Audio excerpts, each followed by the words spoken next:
Good morning. এখন বাজে সকাল 8:30। চলে এসেছি রান্নাঘরে। তো বুঝতেই পারছো আজকে অয়ন অফিসে যাবে। আর আজকে যেহেতু সোমবার, তো ভাবছি আজকে মুড়ি টুড়ি খাওয়া হবে। পেঁয়াজ টেয়াজ তো মাখা হবে না। আর কোনো পোহা তারপর উপমা এগুলোতে না একটু পেঁয়াজ একটু রসুন না দিলে না অত ভালো লাগে না।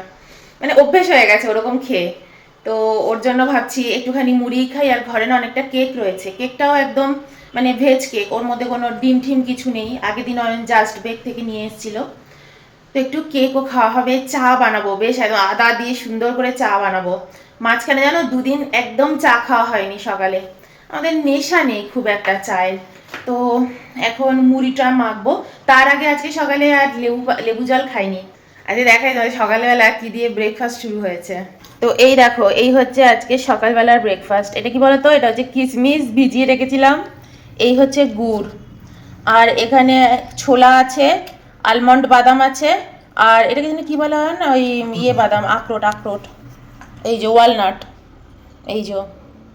তো এই আজকে খাওয়া দাওয়ার, এই যে অয়ন খাচ্ছে। ঠিক এই কারণে আজকে ছোলা বাদাম নিয়েও বসেছি। বাদামটা খেলেও না শরীরটা একটু গরম হয় জানো তো। তো ভাবলাম যে ঠিক আছে, আজকের দিনটাই একটুখানি লেবু জলটা বাদ দিলাম, কারণ মাঝে মাঝে শরীরকেও একটু কনফিউজ করতে হবে। তোর জন্য বাদ দিয়ে ভাবলাম যে আজকে একটু বাদাম খাওয়া যাক। এগুলো ঘরেই পড়ে থাকে জানো, খাওয়াই হয় না। এই বাদামের থেকে উপকারী হচ্ছে পিনাট, মারাত্মক উপকারী আমাদের শরীরের জন্য, যারা আমরা ইন্ডিয়াতে আছি। অবশ্যই পিনাট খেও, খুব ভালো হবে। আর সব থেকে বাজে খেতে এই যে এই বাদামটা, কি যে বাজে খেতে, আমার কি যে অখাদ্য লাগে না এই বাদামটা, একদম ভালো লাগে না। আর আজকে গুড় দিয়ে খাবো। তো দেখো চা বসিয়ে দিয়েছি। আর এদিকে একটুখানি দেখো খাপলি আটা নিয়েছি, এর মধ্যে জোয়ান আর একটু কালো জিরে মিশিয়েছি, আর একটু সল্ট দেব, একটু কাসুরি মেথি দেব, একটু ঘষে নিই, একটু ঘি দেব।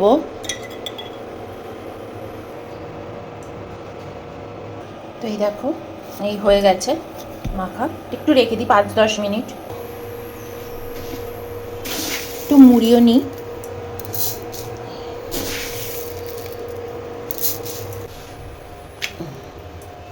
এটার ধারগুলো দেখেছো, অত মোলায়েম হয় না। যদি শুধু খাপলি আটা দিয়ে করা হয় অত মোলায়েম হয় না, কারণ এত ফাইবার এর মধ্যে।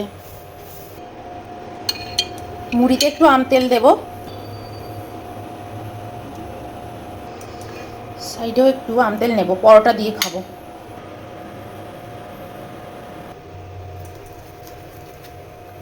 একটু ঘি লাগিয়ে নেব।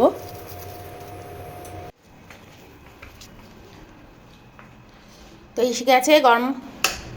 তো এই দেখো গরমা গরম পরোটা, আচার, আর এই হচ্ছে চা, আর এই হচ্ছে মুড়ি। অয়ন বাবুজি চলে যাচ্ছে অফিসে।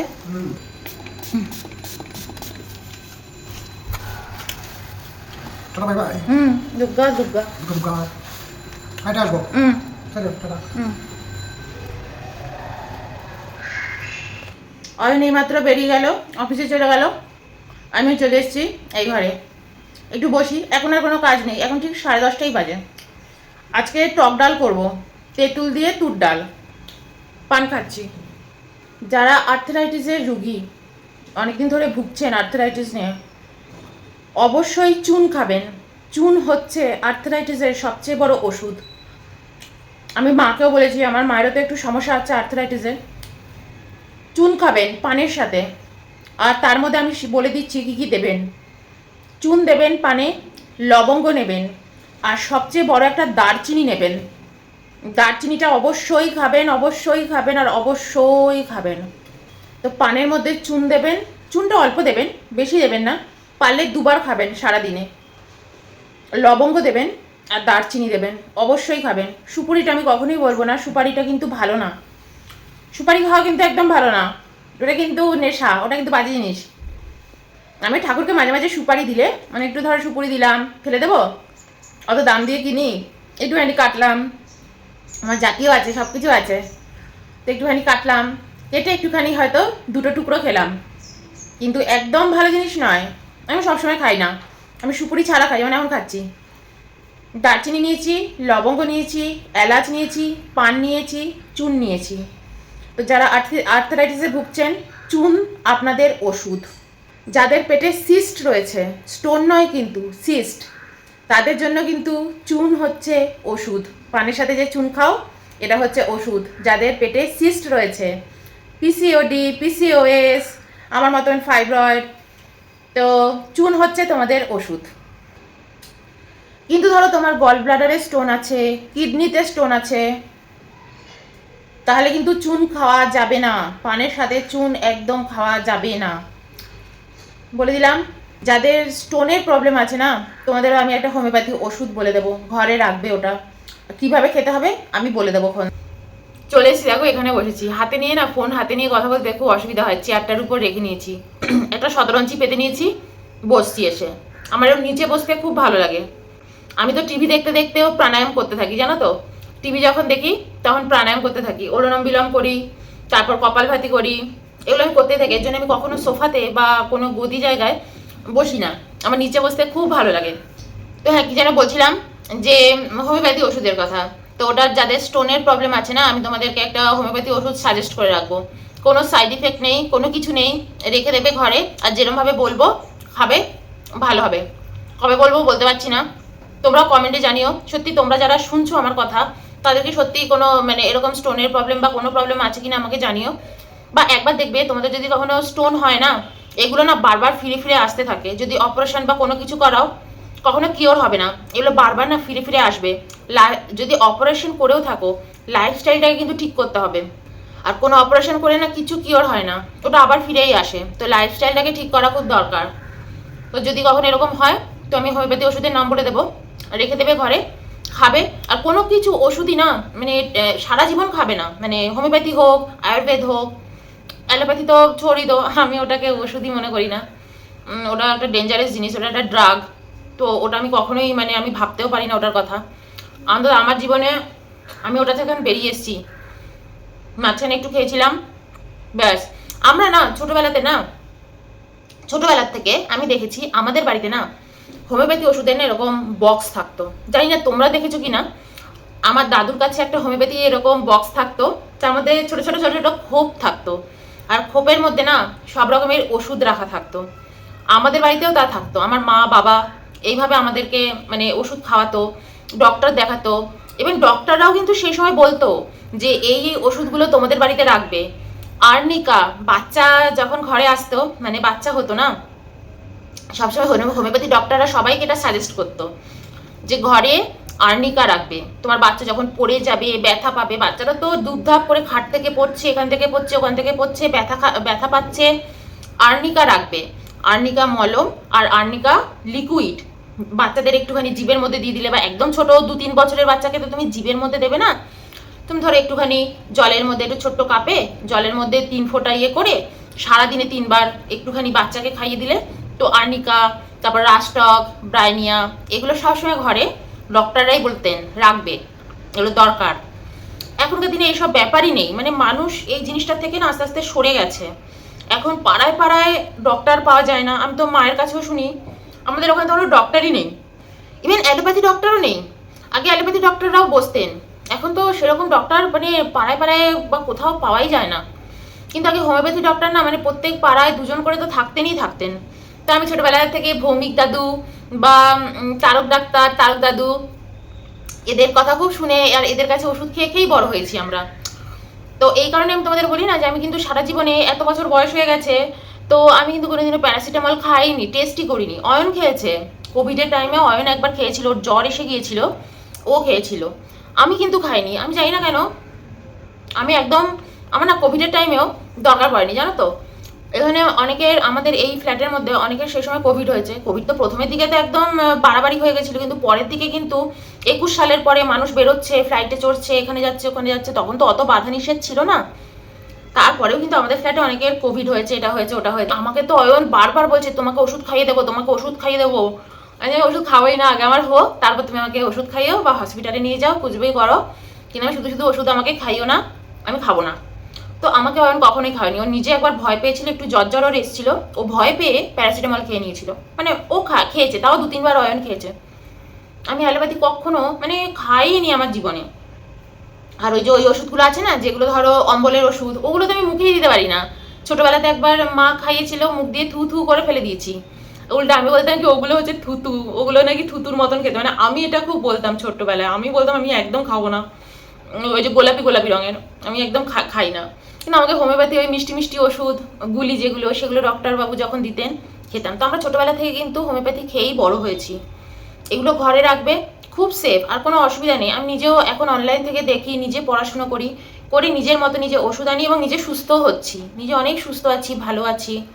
তো তোমাদের যদি কারো স্টোনের প্রবলেম থাকে তোমরা যদি আমাকে জানাও তাহলেই আমি বলবো, শুধু শুধু বলার দরকার নেই। ধরো এমন কেউ আমাকে দেখছোই না যাদের কোনো স্টোনের কোনো প্রবলেম রয়েছে, কিডনি স্টোন বলো বা তোমার গল ব্লাডার স্টোন বলো, তো শুধু শুধু বলে তো কোনো লাভ নেই। তাই আগের দিন যখন আমি তোমাদের সাথে কথা বলেছি, তোমরা আমি শর্টসে বলেছিলাম যে তোমরা আমাকে লাইক দিও, এসো। তোমরা আমাকে এত লাইক দিয়েছো না, মানে আমি কি বলবো, থ্যাংক ইউ সো মাচ।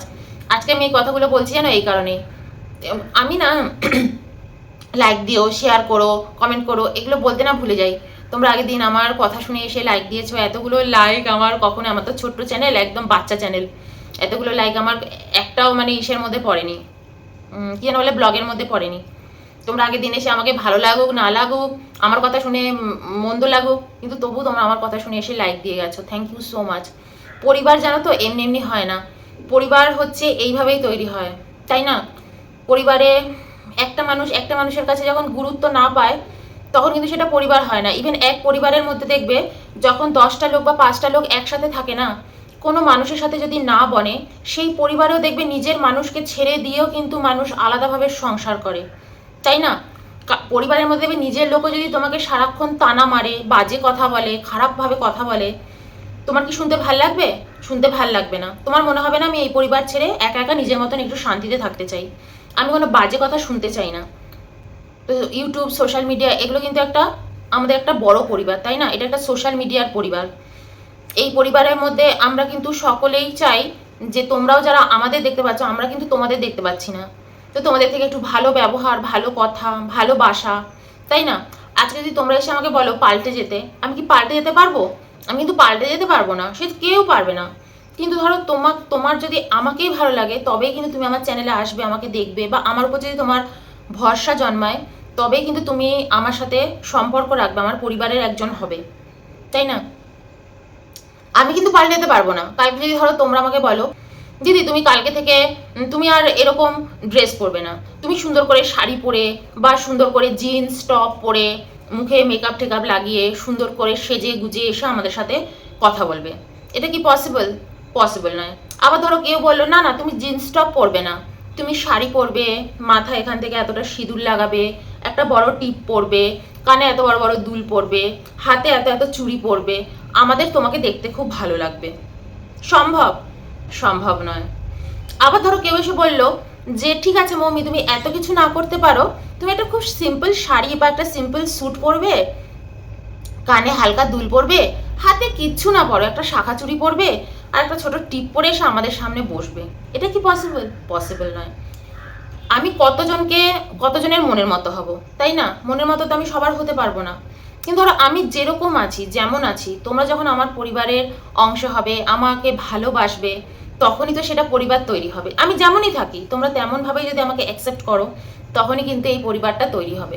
তো আমি কিন্তু ছোটবেলা থেকেই না এরকমই, মানে খুব বেশি মিষ্টি মিষ্টি করে কথা বলা বা খুব বেশি আমি না করতে পারি না, কারণ আমার জীবনের অভিজ্ঞতা না আমাকে সেই পারমিশন দেয় না। তো অন্যান্য দিন আমি তোমাদের সাথে খাওয়া দাওয়া এটা ওটা শেয়ার করি, আজকে সোমবার, আজকে আমার সেরকম রান্নাবান্নার ঝামেলা নেই। তো আজকে তাই মনে হচ্ছে তোমাদের সাথে একটু কথা বলি, তাই তোমাদের সাথে একটু কথা বলছি, আমি আমার নিজের বিষয় নিয়েই কথা বলছি। সবসময় তো সময় পাওয়া যায় না, ঘরেরও অনেক কাজ থাকে। আমি ছোটবেলা থেকে না খুব একা একা মানুষ হয়েছি, ঠিক আছে? একদম একা একা মানুষ হয়েছি। অনেক ছোটবেলায় আমি আমার বাবাকে হারিয়েছি। বলতে পারো আমি যখন জন্মেছি তখন মুখের উপর চামচ নিয়েই জন্মেছি, কিন্তু তারপর রূপোর চামচ সরে গিয়ে স্টিলের চামচে চলে এসেছি আমি। রূপোর চামচ আমার হারিয়ে গেছে, তারপর আমি স্টিলের চামচেই খাবার দাবার খেয়েছি। তো তুমি কিভাবে জন্ম নিচ্ছ বা তুমি কোথায় জন্ম নিচ্ছ সেটা কিন্তু ইম্পর্টেন্ট নয়। তুমি কিভাবে বেড়ে উঠছো, তোমার জীবন তোমাকে কি শিক্ষা দিচ্ছে, কি পারভারিশ দিচ্ছে, সেটা কিন্তু খুব ইম্পর্ট্যান্ট। আমি ছোটবেলা থেকে অনেক কিছু ঘাত প্রতিঘাত অনেক কিছুর মধ্যে দিয়ে দেখে বড় হয়েছি। যখন কাউকে বিশ্বাস করেছি, আঁকড়ে ধরে বাঁচতে চেয়েছি, আমি দেখেছি তাদের হিপোক্রেসি, আমি দেখেছি তারা কত ভণ্ড। পৃথিবীতে না কেউ কারণ নয়, এটা আমি একদম জেনেছি। আজ যারা তোমার সাথে রয়েছে তারা কোনো না কোনো স্বার্থেই তোমার সাথে রয়েছে। যেদিন স্বার্থ ফুরিয়ে যাবে সেদিন কেউ তোমার পাশে থাকবে না। তাহলে আমার কি হবে, কেউ যদি আমার পাশে না থাকে? তো এটা আমি খুব কম বয়স থেকে বুঝেছি। আমার পাশে একমাত্র আমিই আছি, আমাকে একমাত্র আমিই নিয়ে বেড়াবো। লোকে আমাকে চাইবে আমি দুমড়ে মুচড়ে শেষ হয়ে যাই, কিন্তু আমি কখনো শেষ হব না। আর আমার কোনো কিছুতেই না কোনো ফারাক পড়ে না। এই কথাগুলো বলছি, এই কথাগুলো বলা কিন্তু খুব সোজা, কিন্তু এই কথাগুলো জীবনে পালন করা খুব কঠিন। তোমরা আমাকে দেখো আমার খাওয়ার চ্যানেলে, আমি কিন্তু যেরকম থাকা সেরকমই থাকি, আমাকে ম্যানিপুলেট করা যায় না, তাই না? আমি যে কথাগুলো বলছি একবার মিলিয়ে দেখো, আমাকে ম্যানিপুলেট করা যায় না। আমি যেরকম থাকতে ভালোবাসি, যেরকম চলতে ভালোবাসি, আমি সেরকমই চলি। যখন আমার কোনো কিছু তোমাদের থেকে চাওয়ার দরকার হবে না, আমি চেয়ে নেব। আর যখন আমার কোনো কিছু তোমাদেরকে বলার দরকার হবে না, আমি তোমাদেরকে এসে অবশ্যই বলবো, কারণ তোমরা আমার পরিবার, আমি একটা পরিবার তৈরি করছি। আজকে এই কথাগুলো কেন বলছি জানো? আমি না এটা কালকে থেকে ভেবেছি জানো। তোমরা যখন এসে আমাকে এত লাইক দিয়েছো না, আমার খুব ভালো লেগেছে যে তোমরা আমার কথাটা রেখেছো। সোশ্যাল মিডিয়ায় সব ফালতু, আমি এটা না আর বিশ্বাস করি না। আমি নিজে যখন 18 সালে সোশ্যাল মিডিয়ায় এসছি, আমি এর আগে 3টে চ্যানেল করেছি, ব্লগিং চ্যানেল। 3টে চ্যানেলই না আমি উড়িয়ে দিয়েছি। আমি 3টে চ্যানেলেই কিন্তু 2000, 3000, 3500, 5000, 5000 একটা ছুঁইনি সাবস্ক্রাইবার আমি করে ফেলেছি, উড়িয়ে দিয়েছি জানো তো। ভিউ হচ্ছে না, কিছু না, ব্লগিং করছি, ভিউ হচ্ছে না, উড়িয়ে দিচ্ছি। তারপর না আমার মনে হচ্ছে আমি না সবার সাথে পেরে উঠবো না, খুব কম্পিটিশান, খুব আমি এই সোশ্যাল মিডিয়ায় কিছু করতে পারবো না। এদিকে আমি না ব্লগ করতে খুব ভালোবাসছি। তা অয়ন লাস্টে যখন আমি লেমন ড্রপসটা করলাম না, তখন অয়ন আমাকে বলেছে যে তুমি আবার ব্লগ চ্যানেল করো, তুমি ব্লগিং না করে না তুমি থাকতে পারবে না, তুমি কিছু একটা করো, তুমি এগুলো করে খুব আনন্দ পাও। তখন আমি বললাম যে দূর, আমাকে এখানে কেউ দেখছে না, কিছু না। তার মধ্যে কিন্তু ইউটিউবেও সবাই সাজেশন দেয় যে না, রোজ তুমি ভিডিও পোস্ট করো, রোজ তুমি কিছু না কিছু করবে, তুমি ঠিক এগিয়ে যাবে, মানে এরকম সাজেশন দিতে থাকে না। আমি অয়নকে একটা কথাই খুব বলি যে আমি কি এমন করব যাতে লোকে আমাকে দেখে। আমি তো খুব সাদামাটা, আমি ধরো একদিন খুব সেজে গুজে বসলাম, একদিন আমি বিশাল কিছু এমন করে দিলাম, আমি ভাইরাল হয়ে গেলাম, নেক্সট দিন আমি কি করব? আমি তো এরকম নই। অয়ন আমাকে সবসময় একটা কথাই বলে, তোমার কাছে একটাই খুব প্লাস পয়েন্ট আছে, সেটা হচ্ছে তোমার ব্যক্তিত্ব, তুমি নিজে, তুমি সেটাই লোকের সামনে তুলে ধরো, তুমি নিজেকেই লোকের সামনে তুলে, তুমি যেমন আছো তেমনই তুলে ধরো। তো আমি যখন এই চ্যানেলটা করেছিলাম না, লেমন ড্রপস, আমি না নিজেকে এইভাবেই তোমাদের সামনে তুলে ধরতে চেয়েছি, আমি যেমন আমি তেমনই তোমাদের সামনে আমি নিজে এসে হাজির হব। কিন্তু আমি এই চ্যানেলটা করে দেখেছি যে মানুষ না আমাকে ঠিকভাবে বুঝতে হয়তো পারছে না, বা আমার এই স্ট্রেট কাট কথা বলা মানুষের হয়তো মনে হচ্ছে যে আমি খুব ঔদ্ধত্য, আমি আমি মানুষকে খুব ছোট করে দিচ্ছি, কিন্তু আমি কিন্তু এরকম নই। তো এগুলো আমি আজকে এক্সপ্লেন করছি, বলার তাই আমি বলছি। হয়তো বলতামও না, কিন্তু আগের দিন আমি শর্টসটা করেছি, তোমরা আমার পাশে এসে দাঁড়িয়েছো, ভালো, ওই যে বললাম ভালো লাগুক না লাগুক, তোমরা আমাকে এসে দেখিয়েছো যে ইয়েস তুমি একটা ভালো কাজ যদি করো, আমরা তোমাকে একটা লাইক দিয়ে গেলাম, তাই না? আজকের এই ভিডিওটা একটু বড় হচ্ছে কারণ আমি এত কথা বলছি, তোমরা একটু সময় করে আমার কথাটা শুনো। তো এর জন্যই না আমি ছোটবেলা থেকে যেরকমভাবে মানুষ হয়েছি, আমার যেভাবে পারভারিশ হয়েছে, আমার সেভাবে পারভারিশ মানুষ, মানে মা বাবা সেরকমভাবে তো করতে পারিনি। আমি একা একাই বড় হয়েছি, ঠিক আছে, আমি একা একাই বড় হয়েছি। আর মানুষকে না আমি নিজের মতন করে চিনেছি, নিজের মতন করে দেখেছি। তো ওই যে বললাম, আমার দৃষ্টিভঙ্গি এর জন্য আমাকে না এমনভাবে তৈরি করেছে, আমি মানুষকে খুব একটা বিশ্বাস করি না, আর কারুর কথা আমার সত্যি কিছু যায় আসে না। কারণ আমি একটা জিনিস জানি, আমি যদি আজকে শেষ হয়ে যাই, ফিনিশ হয়ে যাই, কারুর কিচ্ছু এসে যাবে না। কিন্তু আজ আমি যদি দাঁড়াই, নিজের মতন চলি, তাহলে আমিই টিকে থাকবো এই সমাজে। তোমাদেরও আমি একটা সাজেশন দেব, আজকে তোমার পাশে 10টা লোক আছে, কিন্তু এটা ভেবে ভুলে যেও না যে কালকেও তারা থাকবে। সবসময় এটা ভেবে চলবে, আজ আছো কাল যদি তোমরা নাও থাকো, আমার কিচ্ছু এসে যাবে না। এইভাবে জীবনে চলাটা খুব দরকার, আর আমি এইভাবেই চলি। তাই আমি খুব স্ট্রেট কাট কথা বলি, আমি এইভাবেই থাকতে চাই, তাই না? আমি যদি এইভাবে থাকি, তোমরা আমাকে কিন্তু এইভাবেই দেখবে সারা জীবন। তোমরা কিন্তু কোনোদিনও দেখবে না যে দিদি আজকে এইভাবে কথা বলছে, কালকে দিদি অন্য কিছু হয়ে গেছে, পাল্টে গেছে। আমি যেরকম, আমি তোমাদের সামনেও সেরকমই আসি। আমি তোমাদেরকে নিজেই বলেছি যে আমি আশেপাশে কারোর সাথে মিশি না, আমি কিন্তু পুরো একা একা থাকি। তারা কিন্তু আমার সাথে মিশতে চায়, কিন্তু আমি মিশি না। আমি আমার নিজের পরিবারের লোকেরকেও খুব একটা টলারেট করি না। কেন জানো? তাদের অনেক দোষ ত্রুটি আমি দেখে নিয়েছি। তাদের কোনো ঝগড়া করিনি, কিছু বলিনি, কিন্তু আমি চুপচাপ সরে গেছি। কেন জানো? তাদেরকে বোঝানোর জন্য যে সবসময় তুমি কারোকে টোন করতে পারো না, সবসময় বাজে কথা বলতে পারো না। আর বাজে কথা বললে অন্যরা হয়তো কালকে তোমার সাথে এসে মিশবে, আমি মিশবো না। অনেক সময় জানো তো, বাড়িতে অনেকে বলে সকলের সাথে মিশতে হয়, সকলকে হাতে রাখতে হয়, না জানি কখন কাকে দরকার পড়ে যায়। আমি পারি না, হাতে রাখতেও পারি না, মিশতেও পারি না, আর দরকারে কাউকে কাজে লাগাবো পারি না। কিন্তু আমার এই সোশ্যাল মিডিয়ার ফ্যামিলিটা এমন একটা, তোমরা আমার কাছে ফ্যামিলি না। তোমাদের কাছে এসে আমি বলি, এই আমাকে তোমরা লাইক দাও, এই আমাকে গিয়ে যাও আমার ভিডিওটাতে একটু লাইক দিয়ে আসো, ওইটাতে আমি এত ভালো কথা বলেছি, তোমরা কেন এটা করছো না? তোমাদের কাছে বলি, কারণ আমি এখন তোমাদেরকে কাউকে দেখতে পাচ্ছি না। তোমরা কে কোথা থেকে আমাকে দেখছো, কে আমাকে পছন্দ করছো, কে পছন্দ করছো না, আমি কিছুই বুঝতে পারছি না। তো তোমরা আমাকে যত ভালোবাসবে, লাইক দেবে, আমার সাথে এসে কানেক্ট করবে, ততই কিন্তু আমি বুঝতে পারবো যে হ্যাঁ, এই মানুষগুলো আমাকে পছন্দ করছে, এই মানুষগুলো আমাকে অপছন্দ করছে, বা এই মানুষগুলো আমাকে পরিবারের অংশ হিসাবে ভাবছে, আমার পরিবারের অংশ হচ্ছে। তো এইগুলোই আমি তোমাদেরকে বলতে চাই।